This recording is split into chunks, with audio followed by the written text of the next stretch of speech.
Programa-chave do sucesso de hoje vai falar sobre clientes corporativos, mas mais do que isso, como conquistá-los. Por isso nós temos aqui a presença de Arivaldo Costa Araújo, na verdade, vulgo Ari, posso te chamar assim? Antes da gente falar como é que se conquistam esses clientes corporativos, que eu acho que devem ser os mais difíceis, ou uma nata segmentada aí, selecionada, conta um pouquinho da sua experiência aí de empreendedorismo. Ouvi falar de startups, ouvi falar de Sebrae aqui, de um impulsionador, um parceiro. Conta um pouquinho da sua história pra gente, Ari. Então, a gente sempre foi da área de tecnologia. Desde o comecinho, implantamos celular no Brasil, viajamos o mundo inteiro para levar as operadoras, levar o governo, a gente trabalhou na privatização. Você foi quem trouxe os tijolões aqui pra gente, aqueles celulares enormes aqui que a gente usava. Comecei. Ótimo, certo, ótimo. Mas então eu era de uma das empresas, que era a Nortel, mas você tinha a Ericsson, tinha a Qualcomm, Motorola. Tinha Motorola, então tinha tudo isso aí. Que legal saber isso. Foi o começo dessa área, mas antes eu comecei com a General Telephone, que era... eu não sei se você lembra, os telefones de tecla, depois veio o eletrônico, depois o digital, e depois a parte de dados, celular fixo, a gente que lançou no Brasil. Celular fixo chama-se Rural, é o Rural Fixo, é um celular que a gente vendia para fazenda, que pega 50 quilômetros, 25 metros de raio. Numa época que não tinha nem comunicação, não era nada. Isolado. Era isolado. Que legal. Tinha muito pouco esse celular tijolão que a gente fez. E as coisas foram progredindo, quer dizer, fomos para a multinacional e junto com, não sei se posso falar o nome. Isso que eu ia falar, qual multinacional? Então, eu vim da Alcatel, vim da Nortel e da Promon. A gente trabalhava, inclusive, em parceria com a Promon. E daí dentro do programa de introdução do celular, quer dizer, tinha que escolher uma tecnologia, começou com o analógico, depois tinha que passar para o digital. Daí tinha um grupo de empresas e um grupo do governo. E você permeando todas essas fases, pegando todas essas fases. Que interessante. Já tinha passado pela Facit, a maquininha da Black Ren, que para tirar ela do mercado foi um desastre quando a gente introduziu a eletrônica, era uma pequenininha, uma grande, a gente vendeu por R$2.000, um ano depois estava vendendo uma pequena por 500, brigava com o cliente que ele queria de volta o dinheiro. Nossa! E daí foi um período que eu saí da GTE, fui para a Facit e voltei para a GTE. Voltou para a GTE. E depois fomos para a Promon e para a Nortel. E pegamos todo esse período, então, da privatização, da digitalização. Dessa transição toda do país. Todo mundo virando na era digital. Então você é o culpado. Eu sou um dos culpados. Um dos culpados.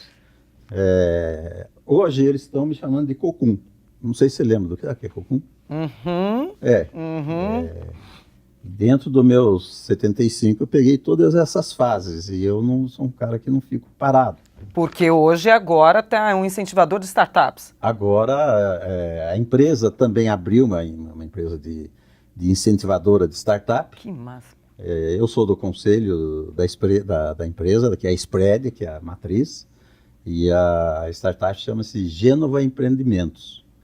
E a gente faz um pitch por mês lá, quer dizer, onde levamos 3 a 4 startups, trazemos investidores. Vê ali qual pode se sobressair ali, elege, a gente comprou 4 startups. Não tem como voltar atrás, o mundo agora é das startups. Não tem como voltar atrás. Não tem como voltar atrás, dali para mais. Vai saber o que vem aí. O que vem depois das startups? Você pode adiantar aqui pra gente, Ari, já que você está tão sempre à frente do tempo aí? Não, ainda está nas startups mesmo? Ainda está na startup. Não vem nada ainda. A startup tem uma curva de sucesso, quer dizer, são poucas aquelas que começam hoje vão vingar. Daqui a um ano, não. Você tem um ciclo aí que não é assim, não é, certo? Tem uma startup, beleza. Não. Te acalma que vem coisa pela frente, né? Então, que essas entidades... E o que isso tem a ver com o Sebrae? O Sebrae, ele tem os cursos que ele faz, eu não, inclusive não falo em nome do Sebrae, eu falo em nome dos mentores que ajudam o Sebrae. Ele faz as chamadas... semestrais, mais ou menos, 2 vezes por ano, selecionam, mas entram entram interessados numa base de 5 mil no Brasil inteiro. Uou! E daí tem uma rede de mentores que ele utiliza. Então, eu sou um deles. Um deles está aqui do meu lado. Certo. E são mais ou menos 400 mentores no Brasil inteiro. Mas daí ele usa, a Fiesp usa, as FATECs usam. É um modelo que acaba viável. Então, essa rede que chama Mentores do Brasil está disponível e a gente faz isso pro bônus. E a gente está com um pouquinho dele aqui, então, hoje aqui nos nossos estúdios aqui, para poder aproveitar aqui um pouquinho das dicas aqui do Ari também. Bom, eu abri o programa de hoje falando sobre conquistando aí clientes corporativos. Certo. É um tipo de cliente diferenciado e que tem que ter zelo. Tem que ter zelo. O que a gente está falando, Ari? Nós estamos falando da venda B2B. Quer que fale alguma coisa do que é B2B? Por favor, sempre, esclareça tudo. É a venda do corporativo para o corporativo. Uhum. Um exemplo, então, a nossa empresa, que faz a parte de integração de dados, projetos, etc., ela vende para uma operadora de televisão. Uhum. Ela vende para um banco. Então, é o business to business. Eu não vou vender para o cliente do banco. Vai vender pro banco. Eu vou vender para o banco. O banco é o banco é o meu cliente. É o seu cliente. Mas, para eu fazer uma coisa bem feita, eu preciso conhecer o cliente do cliente. Customer of the customer, que a gente chama. Então, eu tenho que conhecer o cliente, o negócio dele. O negócio dele envolve. Quem é que ele atende para saber se eu posso atendê-lo? Se eu posso criar uma coisa nova para ele. Se eu posso fazer uma diferenciação para ele. Isso já é um jeito de olhar que realmente você precisa ter com esse zelo, né? Precisa ter com esse zelo, mas daí também não é você sair como eu saía vendendo antes. Não. Hoje o vendedor é um consultor, ele tem que fazer um planejamento. Uma análise, né? Toda uma análise, estratégico do mercado, ele tem que conhecer o mercado de cima a embaixo, certo? Senão ele vai ser engolido. Os compradores, os diretores de compras, os diretores de TI, eles sabem tanto ou se não sabe mais do que a gente, viu? Porque ele conhece mais o negócio dele do que eu. Então, o vendedor tem que estar muito bem preparado. Conhecer o seu cliente, conhecer o seu concorrente, conhecer o seu mercado, certo? Qual é a dor que ele tem, o que ele precisa que eu possa ajudar. Certo? Então Que análise, hein? Tem que ser feita uma análise. E tem ainda as empresas que vão no empírico. Vão perder, pode ser. São apostadores da Bolsa de Valores mais louca do planeta, né? Fazer isso, né? Uma aposta muito louca numa bolsa que é instável.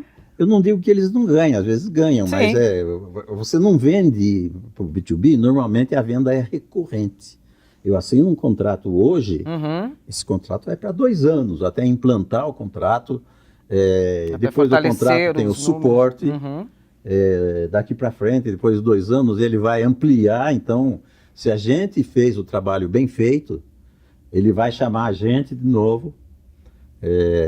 Vai chamar os concorrentes também, porque eles estão no papel deles de reduzir os custos, certo? Então, a gente precisa conhecer muito bem. Conhecer o cliente corporativo. E como é que a gente pode atender as demandas aí das corporações com custos mais atraentes ou mais baixos, mas que não haja perda? Ou isso não tem nada a ver com lidar com clientes corporativos? Você tem uma noção que o custo vai ganhar o custo mais barato. Isso não também é isso que acontece. Não é isso que acontece. Até Olha acontece. Só. Tá, mas é exceção. Mas você tem as empresas, você entra numa concorrência aí, às vezes um órgão público, ele entra, vou dar um exemplo aqui, uma ordem de grandeza de R$1 milhão, você tem empresas que entram com 500, com 400, com 300, não consegue se sustentar. Certo? Daqui a 2 meses, 3 meses, está quebrando, está falindo, quer dizer, o comprador vai ter que fazer um novo edital, vai ter que fazer tudo de novo, apesar que tem as normas da Lei 866, que daí eles chamam o segundo, chamam o terceiro, mas daí o tempo passou, certo? Então, o preço justo não é o preço mais barato. Não é o preço mais Não. barato. Essa é outra regra para a gente aprender. O preço justo traz um valor agregado para o cliente e tem que ser uma relação transparente para o cliente. Tem que ser uma relação ganha-ganha, o win-win que a gente chama. Hoje a gente tem um mercado extremamente concorrido, hoje todo mundo sabe de todo mundo, hoje a transparência é a palavra da vez, então a gente sabe como é que as empresas agem, como que elas lidam, os números dessas empresas, enfim. Como se manter atraente para um mercado, por um cliente corporativo? Você fala assim, mas eu já sei de você, deixa eu postar naquele ali. Ou tem que vir sempre com uma novidade, tem que estar sempre incansável. O que tem que fazer aí? Normalmente ele sempre vai fazer uma concorrência. Certo? Depende de como você fez o seu atendimento até aquele momento, ele vai. Você já está no shortlist. Tá bom. Agora, você daí você tem que aproveitar as vantagens. Eu já estou naquele cliente, eu tenho obrigação de saber o que ele precisa. Mesmo que ele vá pedir para outro, certo? Se você já tem ele como cliente, você tem a obrigação, você já o conhece, você já tem essa vantagem, né? O B2B, normalmente, você tem funcionário do fornecedor dentro do cliente. Então, ali, ele precisa fazer um trabalho de primeira. Ele tem que ser um consultor ali dentro do cliente. Tem que ser bem honesto o que dá para fazer, o que não dá. O que me leva a perguntar agora, esse mercado é super concorrido e às vezes você pode prometer mais do que você pode... Então. Você tem que ser muito honesto, né? Eu tenho comigo e com o pessoal meu. Nunca prometa aquilo que você não pode cumprir. Isso é pra vida, na verdade. Pra vida, isso é pra vida, não precisava nem ser uma... Porque acontece. Mas daí você tem as pessoas que às vezes não estão muito preparadas. O cliente pede uma coisa fora do escopo, não é que não se vá fazer. Até pode se fazer, mas não pode ser um costume, porque tem um contrato, o contrato tem os SLA, que é o Service Level Agreement, quer dizer, os níveis de atendimento, e eu tenho que seguir aquilo lá, e os meus custos estão naquilo lá. Então eu posso fazer uma coisa ou outra... Não dá pra você prometer o céu e não entregar nada. Não entregar nada. Daí você tinha feito... Como é que eu vou para frente? Se ele confiou em mim, se eu fui honesto com ele, eu falei para ele, olha, não dá, quer dizer, o que a gente chama o guardião do escopo. Ele precisa ter o escopo ali e discutir com o cliente. Às vezes a gente faz, às vezes tem que fazer. Mas também, cara, não esqueça de mim, porque eu estou fazendo coisa aqui que a minha margem está baixando, etc. Eu tenho empregado para pagar. A gente faz, isso chama-se a parceria, o commitment com ele. Commitment. E tem mercado ainda para isso? Ainda temos esses clientes corporativos ou eles já estão todos nas mãos de quem tem que estar? Não, só tem. É mesmo? Tem. E agora, entrando nas startups, esse pessoal cria algumas soluções que eles bolaram lá, mas eles não têm, por exemplo, muitos deles, a maior parte não tem das startups, ele sabe o bits e bytes, mas ele não conhece o negócio. Eu sou um cara de tecnologia, mas não sou um cara de bits e bytes. Tá. Mas eu conheço o negócio dele. Tá, certo? Não adianta você entrar aqui e você vai ter que arcar com a parte jurídica, o seu cliente vai te processar, vai isso. Não, você tem que ter um planejamento para isso aí, que normalmente o começo é um documento muito simples que chama Canvas, que é pelo menos umas 4, 5 folhas do negócio dele.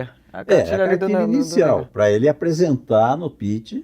O pitch tem a banca, Sim. Tem os investidores, tem outros empreendedores. Tem as oportunidades ali, chegando com os empreendedores. Como ele apresenta, e a gente orienta nisso, como ele apresentar, tanto na empresa, que é a Gênova Empreendimento e a Spread, como nos pro bonos que a gente faz assim. Para o Sebrae, para a Fiesp, para a Inovativa, para Segura Maturi. Tem diversas que a gente faz isso. Ari, tempo é bom, mas o tempo acabou. Porque o papo estava interessantíssimo e você chegou aqui com muitas novidades. Então eu peço para que você volte mais uma vez aqui para conversar com a gente. Pode ser? Pode ser, sim, pode ser. E eu acho que você só fez as cócegas aí, assim, da pontinha do iceberg, assim, para as pessoas aí que estão interessadas em poder absorver um pouquinho mais aí dessa sua sabedoria nessa área aí de negócios corporativos, enfim. Vamos falar mais de startups também da próxima vez? Vamos? Que é a palavra do momento, é entender melhor qual é a área que ainda está faltando, que dá para investir. Super obrigada desde já e volte sempre. Volto. Eu agradeço vocês e eu só queria deixar uma mensagem. Faça isso. Como você falou do cliente. Nunca o seu cliente, quando precisar de você, lembre da sua mãe, lembre de você. Ótimo. Obrigada. Certo? Muito obrigada. Sensacional. Isso pra mim. E outra coisa, você quando entra no cliente, não existe fósforo queimado.